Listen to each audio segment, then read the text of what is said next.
PCB එකක design rule check එක pass වුණා කියලා ඒ PCB එක හරියටම හරියි කියලා අපිට කියන්න බෑ. ඔයා බිගිනර් කෙනෙක් විදියට මේ මිස්ටේක් පහ අනිවාර්යෙන්ම කරනවාද කියලා චෙක් කරලා බලන්න.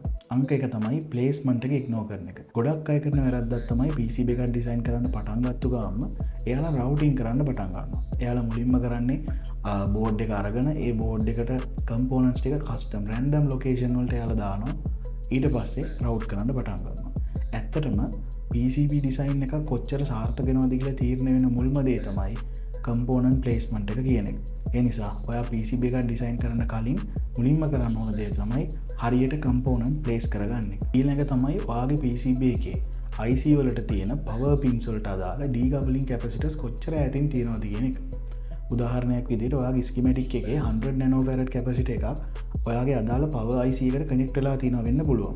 හැබැයි ඒක ස්කීමැටික් එකේ විතරක් තිබිලා මදි. සහ ඒකේ ප්ලේස්මන්ට් එක අනිවාර්යයෙන්ම වැදගත් වෙනවා. ඒ කියන්නේ ඔයාගේ ඩීකප්ලින් කැපැසිටර් එක ඔයාගේ PCB එකේ කොහේ හරි තිබ්බට හරියන්නේ නැහැ. අනිවාර්යයෙන්ම ඒකේ අදාළ පවර් පින් එකට ගොඩාක්ම ළඟින් සමහරට මිලිමීටර් 2-3ක් ළඟින් ප්ලේස් කරන්න ඕනේ. මොකද එහෙම කරොත් විතරයි ඒක දාන පර්පස් එක හරියටම සම්පූර්ණ වෙන්නේ. නම්බර් 3 තමයි හැම ට්‍රේස් එකක්ම එකම විත් එකෙන් රවුට් කරන එක. අපි දන්නවා PCB එකක සිග්නල් ට්‍රේසස් වගේම පවර් ට්‍රේසස් තියෙනවා. හැබැයි සිග්නල් ට්‍රේස් එකක් කියන එක ගොඩක් වෙලාවට මිලි ඇම්පියර් ලෙවල් එකේ කරන්ට් එකක් තමයි ඩ්‍රෝ කරන්නේ. හැබැයි පවර් ට්‍රේස් එකක් ගත්තොත් මේක ඇම්පියර් ලෙවල් එකේ කරන්ට් එකක් ගොඩක් වෙලාවට ඩ්‍රෝ කරන්න පුළුවන්. විශේෂයෙන් අපිට මෝටර් කන්ට්‍රෝලර් සර්කිට් එකක් කියලා හිතමු. ඒතර ඒ වගේ සර්කිට් එකක ඇම්පියර් ලෙවල් එකේ කරන්ට් එකක් ඩ්‍රෝ කරන්න පුළුවන්.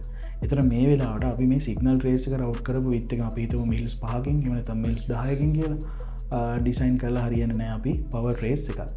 අපි අනිවාර්යයෙන්ම ඒ අදාළ පවර් ට්‍රේස් එකේ කරන්ට් කැපබිලිටි එක බලලා කොච්චර කරන්ට් එකක් ඒකේ යන්න ඕනද කියලා තීරණය කරලා ඒක කැල්කියුලේට් කරලා තමයි කරන්ට් ට්‍රේස් එකට විත් එක තෝරගන්න ඕනේ. හතරවෙනි වැරද්ද තමයි ග්‍රවුන්ඩ් ප්ලේන් එක කට් කරලා තියෙන ලේයර් එකකින් සිග්නල් එකක් රවුට් කරන එක. ඔයාගේ PCB එකේ හිතන්න ග්‍රවුන්ඩ් ප්ලේන් එක යටින් ස්ප්ලිට් වෙලා තියෙනවා කියලා.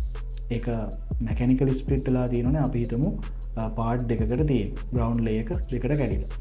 එතකොට මේ ග්‍රවුන්ඩ් ලේ එක දෙකට කැඩලා තියෙන උඩින් අපි හිතමු උඩ ලේ එකේ සිග්නල් එකක් යනවා කියලා. අපි දන්නවා සිග්නල් එකකදී ඒකේ රිටර්න් පාත් එක තියෙන හරියට මේකට යටින්.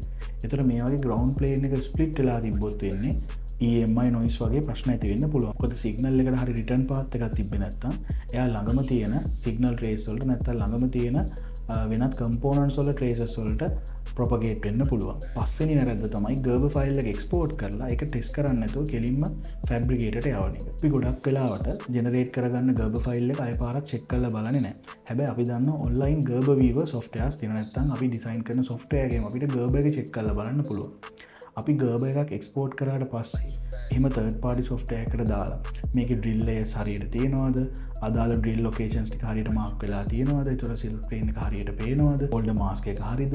අපි දාලා තියෙන කම්පොනන්ට්ස් වල පොලැරිටි හරියට තියෙනවද? ඒතර මෙන්න මේ දේවල් අපි අනිවාර්යෙන් ඩබල් චෙක් කරලා තමයි අපි ෆැබ්‍රිකේටරට යවන්න ඕන. මේ වගේ ප්‍රැක්ටිකල් PCB ඩිසයින් ටිප්ස් වලට ඉගෙන ගන්න ඕන නම් ඔයා සර්කිට් ඇකඩමි අපේ පේජ් එක ෆලෝ කරලා තියාගන්න.